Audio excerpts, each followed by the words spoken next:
Doctor Praveen Shukla ji को बहुत कुछ कहने की आवश्यकता नहीं, आप सभी कुछ उनसे परिचित हैं। उनको थोड़ा जल्दी जाना है इसलिए मैं जल्दी बुला रहा हूँ, वरना उनका कर्म तो बहुत बात का है। प्रवीण शुक्ल जी। हिंदी भवन के सभागार में उपस्थित हम सबके वरेण्य अग्रज पद्मश्री सुरेंद्र शर्मा जी, मेरे बड़े भाई संरक्षक मंगल नसीम साहब, परवाज साहब, विज्ञान जी, दीक्षित जी, राज कौशिक जी,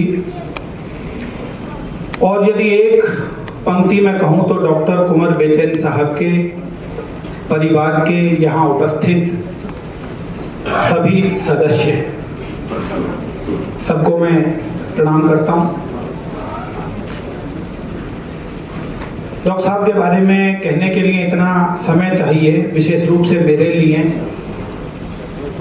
कि समय की सारी सीमाएं खत्म हो सकती हैं।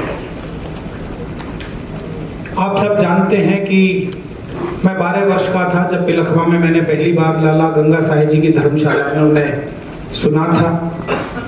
बाद में पीएचडी मैंने उनके अंडर में की। असंख्य काव्य यात्राएं हम दोनों ने साथ साथ की।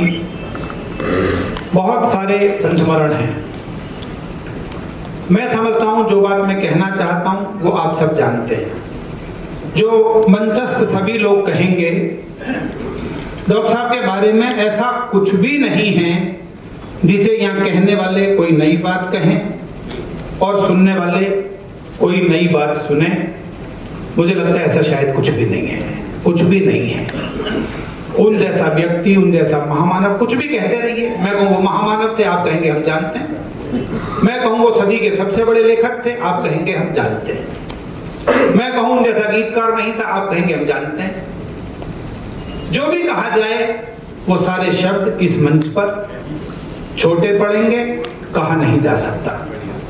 अब जो कहा जा सकता है वो ये है कि हम सबको आज यहाँ सोचना है। प्रगीत कहाँ चले गए हैं, बैठे हैं।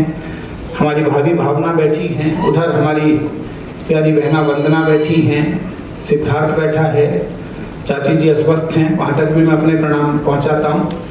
मेरा कहना सिर्फ ये है राज भाई, आपकी उपस्थिति में, मंच की उपस्थिति में, कि हमें डॉक्टर साहब के बारे में कहने से ज्यादा महत्वपूर्ण यह है कि सोचना होगा कि वो व्यक्ति जिसने गाजियाबाद में रहकर कर्म भूमि बनाकर विश्व में सर्वाधिक सुविख्यात की बात नहीं कर रहा हूं मैं, सर्वाधिक प्रतिष्ठा जिम्मेदारी से कहा था। प्रतीक पांचाली जो वो हमें देकर गए एक ग्रंथ, समीक्षा कीजिए, यूनिवर्सिटी में चर्चाएं करवाइए, देश के आलोचकों को बुलाइए। मैं जिम्मेदारी से कहता हूं, अल्प ज्ञान मेरा है तो बड़े लोग विश्लेषण करें। महाकवि दिनकर की उर्वशी के बाद शायद छंद में लिखा हुआ सबसे बड़ा महाकाव्य डॉक्टर कुंवर बेचैन हमें समझता। तो महत्वपूर्ण बात यह है कि ज्यादा से ज्यादा उनकी रचना के बारे में परिचर्चाएं हों। मैं भी करूंगा दिल्ली में साहित्य प्रेमी मंडल के माध्यम से, आप भी करिएगा। उनके प्रकाशित रचनाओं को हम प्रकाशित करें, उनके नाम पर मिलकर एक निर्णय करें कि प्रतिवर्ष, अभी तो प्रगीत पहली बार आए हैं तो ये उन्होंने याद की है, ये पहली बार और अंतिम बार नहीं होनी चाहिए। प्रतिवर्ष उनके नाम पर एक बड़ा कार्यक्रम हो, एक कवि को पुरस्कृत किया जाए। और उससे भी ज्यादा महत्वपूर्ण बात यह है, मैं उस घर में सेकंड एफ नेहरू नगर में अनेकों बार गया हूं।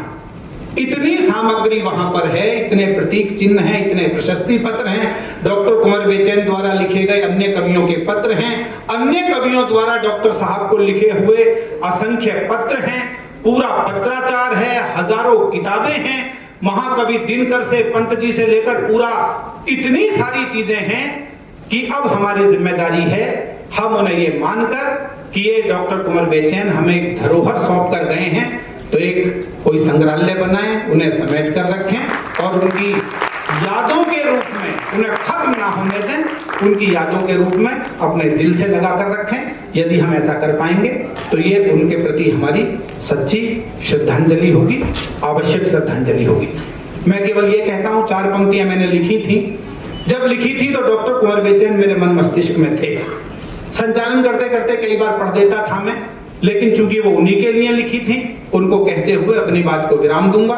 और ये भी कहूंगा कि इसके अलावा भी बहुत सारी चीजें हो सकती हैं जिन पर हम विचार करें। उन्होंने बहुत सारी पुस्तकों की भूमिकाएं लिखी, 10 पुस्तकें छप सकती हैं। वो जब किसी किताब की भूमिका लिखते थे, पूरी किताब पढ़ने के बाद लिखते थे।